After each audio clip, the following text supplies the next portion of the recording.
பாராளுமன்ற தேர்தலும் நமது சட்டமன்ற இடைத்தேர்தல் 18 தொகுதிகளுக்கும் இங்கு வந்திருக்கின்றது.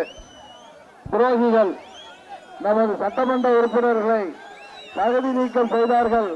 இன்றைக்கு அவர்கள் செய்த துரோகத்திற்கு சம்பளமாக ஆட்சியை இழக்கின்ற சூழ்நிலையை உருவாக்குகின்ற விதமாக 18 தொகுதிகளிலும்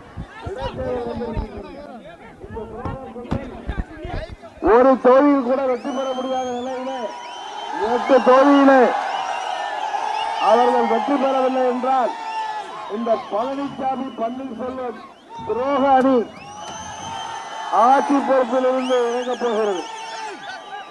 அந்த துரோகிகள் தமிழ்நாட்டை வஞ்சிக்கின்ற, தமிழ்நாட்டை நிந்திக்கின்ற 2014 தேர்தலிலே நீங்கள் வாக்களிக்கவில்லை என்பதால், அம்மா அவர்களுக்குத்தான் வெற்றியை தந்தீர்கள் என்பதால் மோடி தமிழ்நாட்டு மக்கள் மீது உள்ள கோபத்தில் தான் தமிழ்நாட்டை 5 ஆண்டுகளாக புறக்கணித்து வருகிறார்.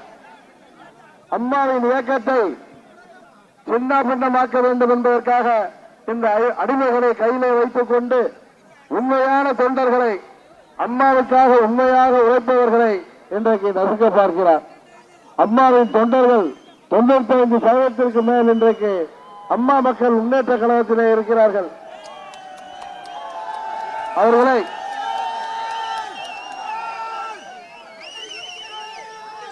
இன்றைக்கு சுயேட்சை என்ற பெயரிலே நம்மை ஒதுக்க பார்த்தார்கள்.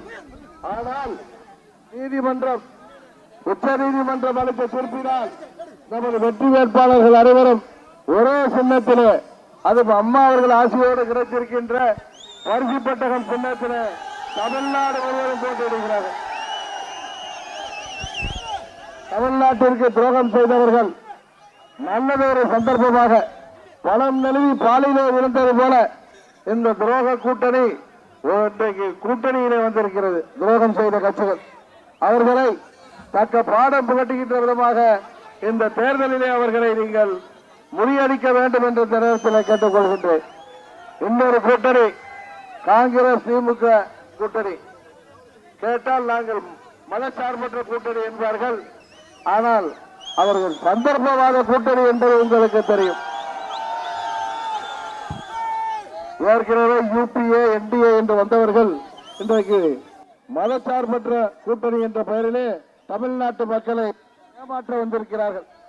இவர்கள்தான், திமுக தான் நமது தமிழ்நாட்டிலே உள்ள சிறுபான்மையினர் காவலர்கள் என்று ஏமாற்றி வந்தார்கள். நான் திமுகவின் தலைவர் திரு ஸ்டாலினை பார்த்து கேட்கிறேன், அம்மா மக்கள் முன்னேற்ற கழகம் என்றைக்கும் பாரதிய ஜனதா கட்சியுடன் கூட்டணி வைக்கப் போவதில்லை. வாழ்நாள் முழுவதும் அந்த கட்சியுடன் கூட்டணி கிடையாது என்று நான் ஏற்கனவே சொல்லி இருக்கின்றேன். காரணம், அவர்களிடம் தனிப்பட்ட எந்த விரோதமோ கிடையாது. அவர்கள் மதத்தின் பெயரால் நமது நாட்டை துண்டாட பார்க்கிறார்கள். பெரும்பான்மை என்றும் சிறுபான்மை என்று நம்மை பிரித்தாட பார்க்கிறார்கள்.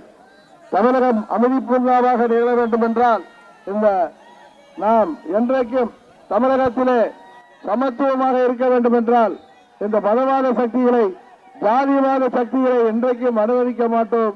நாங்கள் என்றைக்கும் பாரதிய ஜனதா கட்சியுடன் என்றைக்கல்ல என்றைக்கும் கூட்டணி செல்ல மாட்டோம் என்று நான் சொல்லியிருக்கிறேன்.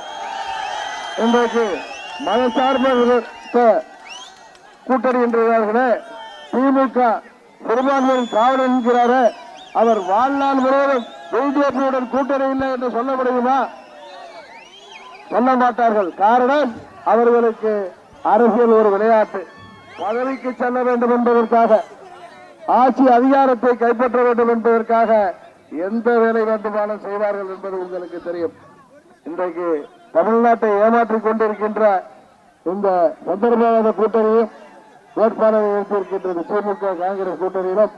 அதுபோல தமிழ்நாட்டிற்கு துரோகம் இழைத்த இந்த துரோக கூட்டணி சரியான ஒரு துரோகியையே வேட்பாளராக நிறுத்தியிருக்கின்றது.